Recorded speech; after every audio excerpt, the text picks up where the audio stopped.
산재 신청 시 불승인 사례 알아보기. 안녕하세요. 김종국 행정사입니다.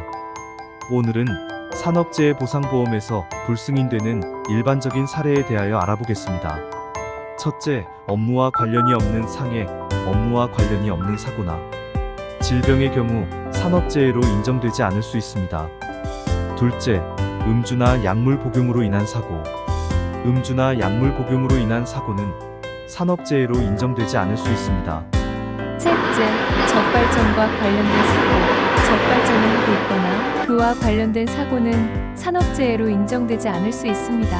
넷째, 고의로 인한 상해, 고의로 자신에게 상해를 입힌 경우 산업재해로 인정되지 않을 수 있습니다. 다섯째, 업무 명령을 따르지 않음. 업무 명령을 따르지 않아 발생한 사고의 경우 산업재해로 인정되지 않을 수 있습니다. 여섯째, 법적 근거가 없는 업무 활동. 법적인 근거나 승인이 없는 업무 활동으로 인한 사고는 산업재해로 인정되지 않을 수 있습니다. 일곱째, 개인적인 활동으로 인한 사고. 개인적인 활동으로 인해 발생한 사고는 산업재해로 인정되지 않을 수 있습니다.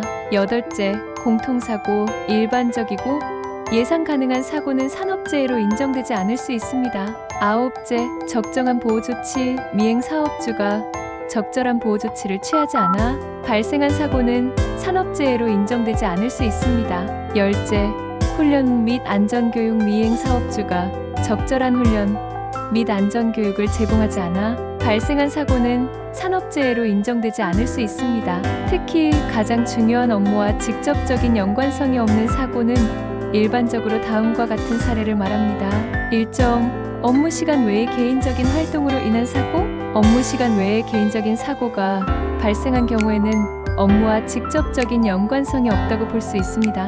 예를 들어 출퇴근 중이 아닌 시간에 발생한 사고나 휴식 시간에 개인적인 운동을 하다가 발생한 사고 등이 이에 해당합니다. 이점, 업무와 무관한 장소에서 발생한 사고. 일반적으로 사업장 내에서 발생한 사고는 업무와 직접적인 연관성이 있는 것으로 간주됩니다. 하지만 업무와 무관한 장소에서 발생한 사고는 업무와의 연관성이 없다고 볼 수 있습니다.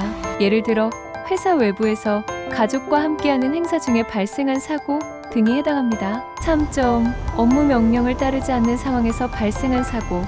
업무 명령을 따르지 않거나 업무와 관련이 없는 행동으로 인해 발생한 사고는 업무와 직접적인 연관성이 없다고 볼 수 있습니다. 예를 들어 업무 중이 아닌 시간에 업무 명령을 따르지 않고 장비를 사용하여 발생한 사고 등이 해당합니다. 4점, 업무와 무관한 개인적인 사고. 업무와 직접적인 연관성이 없는 개인적인 사고도 업무와 직접적인 연관성이 없다고 볼 수 있습니다. 예를 들어 집에서 발생한 가정사고나 여가 활동 중에 발생한 사고 등이 해당합니다. 이는 일반적인 사례일 뿐이며 각각의 사례는 상황과 관계에 따라 달라질 수 있습니다. 실제 산업재해에 대한 보상 여부는 사건의 세부 사항과 관련 법규에 따라 결정됩니다. 따라서 산업재해보상보험 관련 상세한 내용을 알고자 한다면 노동행정 전문가인 행정사에 문의하시는 것이 가장 좋습니다. 추가로 도움이 필요하시면 언제든지 말씀해주세요. 김종국 행정사가 해결합니다. 무료 상담 10-3238-1147 네이버 검색창에 김종국 행정사 치시면 네이버 블로그 글도 보실 수 있습니다. 감사합니다.